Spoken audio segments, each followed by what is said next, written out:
Hi, I'm James Ford, and I am the guiding teacher of Empty Moon Zen. These days, I find myself reflecting on the nature of awakening, enlightenment, or if you will, conversion. For me, the great turning is a human thing, some lovely mystery that we all of us are invited to. And many of us in our different cultures and religions seek, sometimes find. But what is it in fact? Certainly a turning, but is it sudden or gradual? Is it out of the blue, or is cultivation a significant, maybe essential part of the matter? As it happens, John Newton was born on this day, the 24th of July, in 1725, in East London. He was, if you've forgotten, the author of Amazing Grace. His story encapsulates many of the questions about the awakening experience and is worth considering. He had determined to be a sailor and had some experience at sea when, shortly after signing on to a merchant ship, he was pressed into the Royal Navy. He had something of a spotty career. As a midshipman, he attempted to desert, was arrested, publicly flogged, and reduced in rank to a regular sailor. He appeared to be troublesome, and while serving on another ship was left behind in West Africa, where he actually was enslaved. In 1748, at the age of 23, he was rescued. On the voyage home during a storm where he was sure the ship would sink, he called out to God to be saved. And he found some amazing moment. Sometimes when people tell Newton's story, everything after is conflated. Turning from slavery, becoming a priest, writing that hymn. It turns out to be a lot messier. This moment would actually be the beginning of a lengthy path.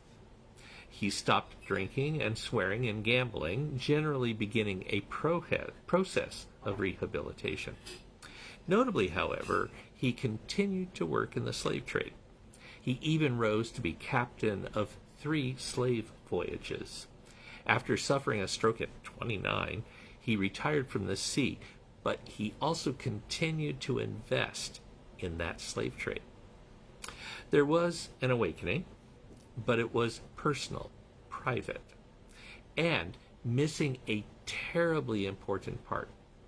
During these years, Newton began to seriously study the Hebrew and Christian texts, even learning biblical languages.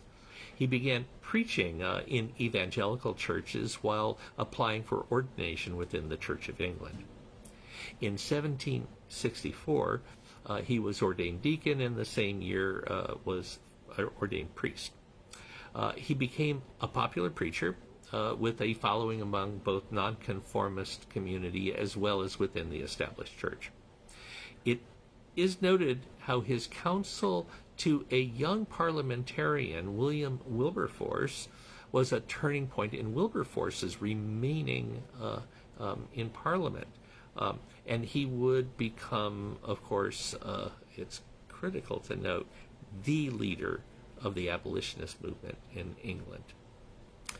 As for Newton, 40 years after his conversion moment, in 1788, he wrote a pamphlet, Thoughts Upon the Slave Trade. Here the doors were thrown completely open. His awakening reached its fullness, seeing the heart and the hand connected, seeing self and other unique, and yet more intimate than words can ever convey. The pamphlet was a culmination of his personal awakening and the fullness of that encounter's consequences in his life. The pamphlet offered a clear-eyed picture of the slave trade and included his confession of guilt for his part in it.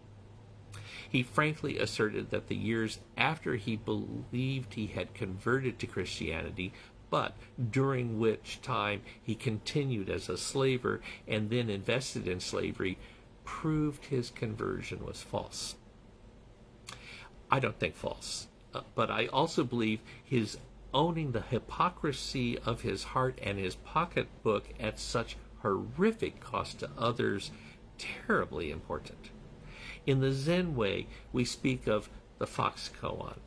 He spent 40 years partially on the way, partially in the hell realms. Within his spiritual maturity, John Newton dedicated his life to the abolitionist cause, becoming one of Wilberforce's greatest allies, and he lived to see the abolition of slavery in England in 1807. A small blessing, one not given to all who devote themselves to great causes. I think a lot about that path towards sanctity. I think about Damascus Road experiences, explosive encounters and great awakenings, sudden enlightenment, and gradual. Now, each spiritual tradition offers its own wrinkles on the way, and some escape, and none escape errors. Too many human beings involved. I find the Christian tradition writ large often misses the identity of form of the world and the individual with the great empty. Although there are relentless hints, the mystics, and even within orthodoxy, that wonderful term, theosis. On the other hand, at their best, they get the importance of manifestation in the here and now. So, there's that. Lessons littered all along the way, if we're humble, just a little, and are willing to notice. In the Zen world, the question of gradual and sudden are enshrined in our literature. What is interesting is how the sudden of it gets the most emphasis. Our founding story is about a peasant who hears a line from the Diamond Sutra and awakens. For all we're led to believe, full and complete. And even in that story, he then proceeds to a monastery, and then even after being confirmed, he spends another decade in mountain retreat. Gradual and sudden. Both.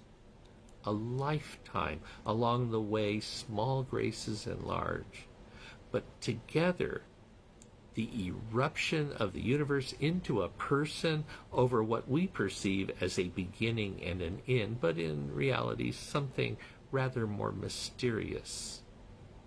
Together. I've come to believe the enlightenment of John Newton is most real. Not that there aren't other realities on the way, but that he had intimations along the way, even some enormous. But the fulfillment of that came as he considered, reflected, even studied. And with that, a pointing for us all. You want to know someone's awakening? Don't look to any one moment, however wonderful or however terrible. Look big. What happened over the whole of a life? What happened out of those wonderful and terrible events? Moment and moment, sanctity, wisdom, gentleness, care, attention, and manifestation, and failure, desperation, mistakes, all of it. And what comes of it? Full. And in and with good time, that sudden awakening becomes an amazing grace. Thank you.